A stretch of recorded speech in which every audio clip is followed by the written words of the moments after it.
15 years, but I'm saving seeds since I'm a child. I'm living in Norway for 2 years now and working with KVANN, the Norwegian Seed Savers, and also the Norwegian Gene Bank.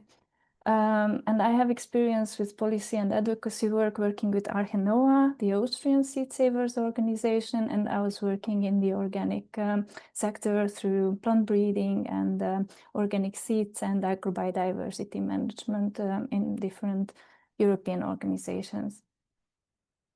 My presentation will be mainly about this new seed law reform, which is not only about seeds, but in general about plant reproductive materials.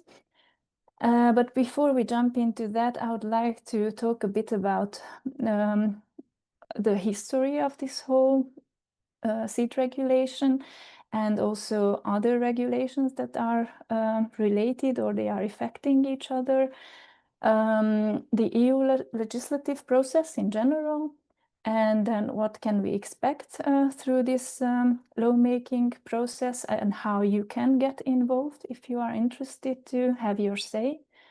And at the end, before I pass it over to Yuna, who will talk about the other regulation proposal that is under discussion, I will highlight some breeding strategies, tools and techniques that could ease your understanding about the whole procedure. So, as I said, I will talk about the history. So right now we have in the EU 12 directives that the EU started to develop in the 60s in order to promote newly bred varieties that are DUS varieties, and DUS stands for distinctness, uniformity, and stability. And these varieties are mainly suitable for high input conditions and were aimed to breed in order to maximize yields, and the uniformity allows them to have intellectual property rights on them, so the breeders and the companies can have revenues for their work. And here is my first explanation, so you understand some technical jargon. Here with plant variety protection, we mean, so that's a technical term for varieties that are protected, but breeders have the right to use these varieties in their breeding procedures and work without paying any fees, in contrast to patents that are mainly related to GMOs and genetic engineering. And breeders are not allowed to use these varieties that have patents without paying the patent fees. So that's a huge difference with major consequences on breeding new varieties. So these regulations had good intentions to ensure the availability of good quality seeds, and in the end food also in production, but also it had negative effects on cultivated biodiversity and the farmers' rights to produce seeds, and also limited the small actors, small seed producers. And as I said, there are 12 directives, and the characteristic of directives is that the member states can adapt them so in a more flexible way compared to regulations. And in the end of my presentation, you will find some links that you can follow, and there is a very detailed description of good practices and the different member states, how diversity is enabled right now on the market. And here I want to highlight just a few regulations, and also you also should know that there was already an attempt 10 years ago to do this seed regulation reform that failed completely, luckily, because it was really bad for agrobiodiversity. But in 2022, we have in the EU the organic regulation, and there are many things that we could talk about, but I would like to highlight the organic heterogeneous material there that was introduced as a new category. And it's really good for us because it brings diversity to the fields. and it allows to have a simplified notification without any fees, and also doesn't require seed certification. So it's a very simple process to get diversity in cultivation. Then we have the UNDROP declaration that is about farmers' rights, and there is a section on rights to seeds as well. And now we arrive to our main topic, the proposal that was released by the European Commission in 2023, and it aims to replace these 12 directives with one regulation. And here you should know that with the regulation, especially the basic text, the member states don't have any flexibility to adaptation, so they have to adapt it word by word.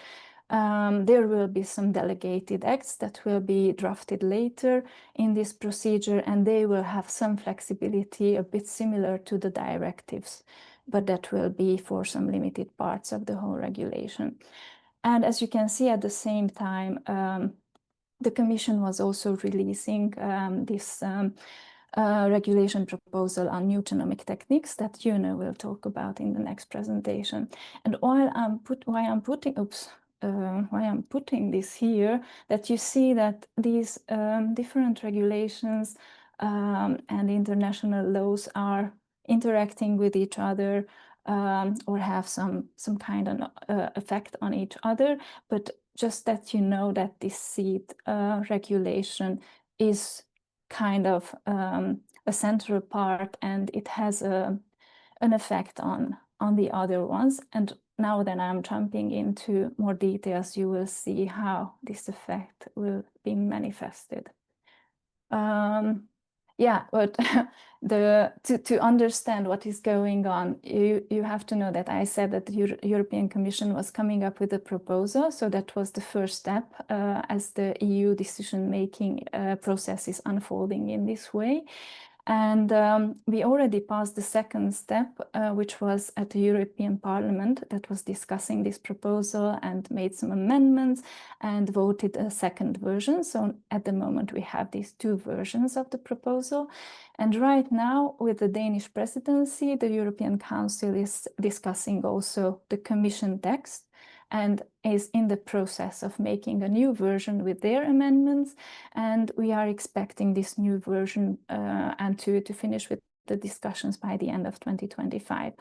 And when these three versions are ready, the so-called trilogue will start, where the three institutions will negotiate across these three proposal versions. And we are expecting that in the beginning of next year. And if everything goes fine, then we are expecting the implementation of the regulation in the member states in the second half of 2028. So I would really like to highlight that this new proposal, compared to the 10 years ago version, has very, very good positive aspects. And it's really thanks to us, our movement, Seed Savers, and the organic movement who managed to push this through our decision makers. So the first good aspect is the general text with the aim of the whole regulation that is taking into consideration the conservation of plant genetic resources, agrobiodiversity, and sustainable agricultural production, and that there are some important exclusions from the scope of the proposal. For example, final users, so everybody who is not commercializing the products coming from the different varieties are exempted from this proposal, and also transfer of plant genetic resources for breeding, exhibition, and scientific purposes are not regulated. And also varieties that are sold for final users, hobby gardeners, they don't need to be registered. However, this is that I'm talking about right now is the original Commission text. And as I said, there is a version from the Parliament and is discussed right now in the Council. And the Council is not very positive about these exemptions. So it's not fixed yet, but in the proposal we have these provisions. And that, this is also very important compared to the directive. So there is a directive currently on land races and conservation varieties. And in this proposal, the definition of conservation varieties is much broader compared to the directive, and also does not contain these restrictions when it comes to quantity and geographic origin. I will not go, because we are running out of time, into detail, but here is the definition. What is the conservation variety? This is the original definition from the Commission. Just one thing, that it not only contains traditional varieties, but also locally newly bred varieties.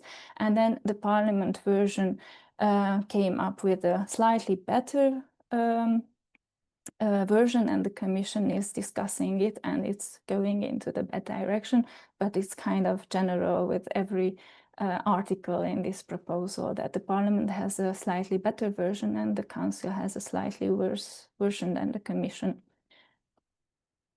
And of course, unfortunately, there are some negative aspects as well. One big problem is that marketing is very broadly defined. So a lot of things like exchange, in-kind exchange, or free distribution is also interpreted as marketing, which could be a huge problem for seed savers, for example.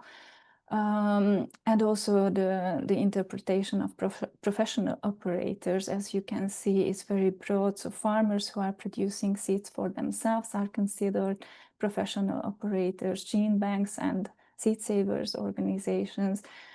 And yeah, the conservation work is not exempted from the regulation, but it has an adapted rule that applies for gene banks and also seed savers organizations. And a huge problem that is kind of violating also farmers' rights, but also the resilience of food production, that gene banks and collections are not allowed to give out plant reproductive material to farmers who are producing for commercial use, only for gardeners or hobby gardeners. And another problem with farmers' rights here, that in the original proposal, farmers are only allowed to exchange seeds, but not, for example, vegetative material, and only in kind, and so they cannot ask even for to cover their costs for some money, and also in small quantities and with different conditions.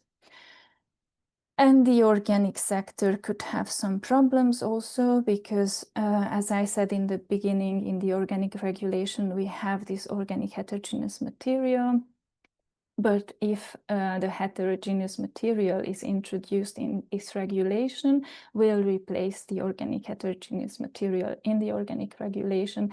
And the problem with that is that they want to introduce some limitations regarding the species where this category can be applied. For example, fodder crops cannot be developed into heterogeneous material, and also the free of charge notification could be lost.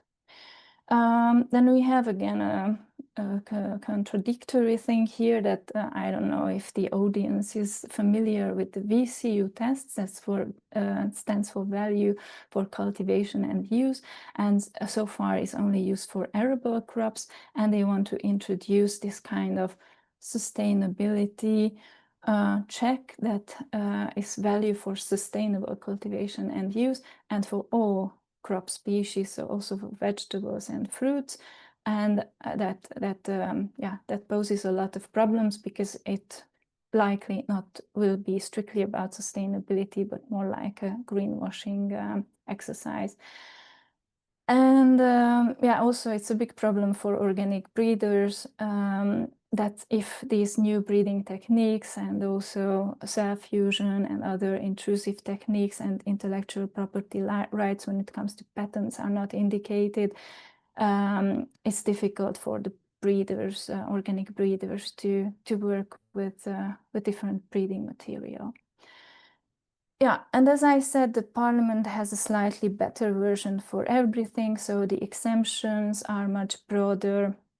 Also, you can see that small seed enterprises are out of the scope, and farmers are allowed to exchange also vegetative propagating material, and the conservation variety definition is slightly better than in the Commission's proposal. But there are still risks, because this is not the final version, so there will be negotiations, and we are very curious about the Council version. So the whole Seed Savers network and conservation work is still it's unpredictable how it will unfold. Let's hope worst case scenario is that we will have a separate regulation for that if we cannot get it out of scope completely.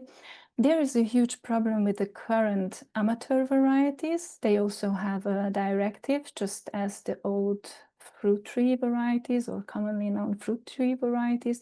Right now, there is no direct transfer into this new regulation, so we might lose them completely if we cannot push it through. And yeah, the farmers' rights could be limited in different ways. In the Council version, we heard that they are not favoring it at all, so it could be banned completely.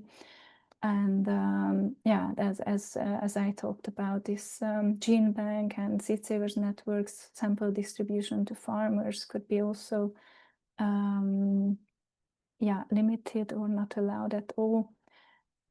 And what is a problematic thing if heterogeneous materials also pass and will be included in this regulation, and we cannot manage to exclude new breeding techniques, new GMOs, and all GMOs from these categories, conservation varieties and heterogeneous material, that would be a huge problem for us, seed savers, organic sector, and everybody who doesn't want to work with genetically modified organisms. And also in the Council text, we noticed that they want to that they want to push towards to privatize this value for sustainable cultivation and use tests, which will completely destroy a level playing field between the different actors. If you want to act, check out this QR code or this link, Raise Our Forks. Here you can have your say in this whole regulation process. Check out the claims, and if you agree, and if you didn't sign it yet, please sign this petition that was launched in 2023 by Archenoa, and we have currently 1,800 signatures, and by the end of the month, so middle of October, we would like to reach this 200 or even more. So get active in this. And before I hand it over, I have 1.5 minutes to show you these different breeding strategies and tools, because we talk about NGTs, and I just wanted to highlight what is the difference between all these jargons, and that will be a challenge. So conventional, if we start with breeding, so the crucial thing with breeding that you need diversity, otherwise if you have a uniform material, there's nothing to select from, and of course you want desired traits.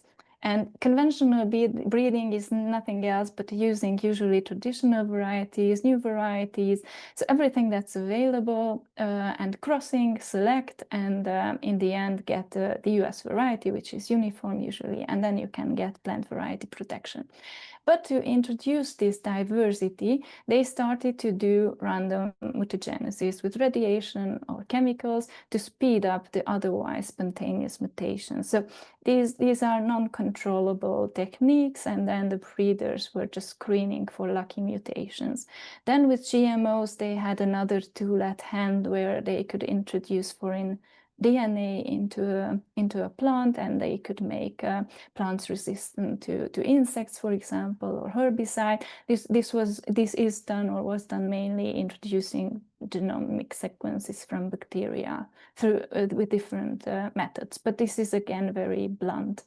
But luckily, these plants that come out are labeled. And then they came up with the new genomic techniques, which are more precise, questionably. And they have two categories that will talk in more detail. But the problem with that it applies to all plant species. There is no risk assessment, while there is a potential for environmental risk and also health risks in different ways, and also intellectual property right problems with patents. But my main concern is that it's shifting completely our attention from real solutions when it comes to diversification and real resilient varieties and fruit production, because these techniques are very time-consuming in contrast to what is claimed, that they are much quicker. In the end, when you go through the whole procedure, it takes time, and many times it fails in real-life situation, even if in the lab or in controlled environment it works. And it also will shift the whole agriculture into more uniformity and will not bring real solution. But in our next webinar, you will hear more about breeding for diversity and about these heterogeneous materials and populations that could be or should be and will be the solution for climate change and pest and disease problems on the field. And I'm out of time. Here you find some links, and I think we will share also the slides so you can check out these links. And I would like to thank you for your attention, and sorry for being too long.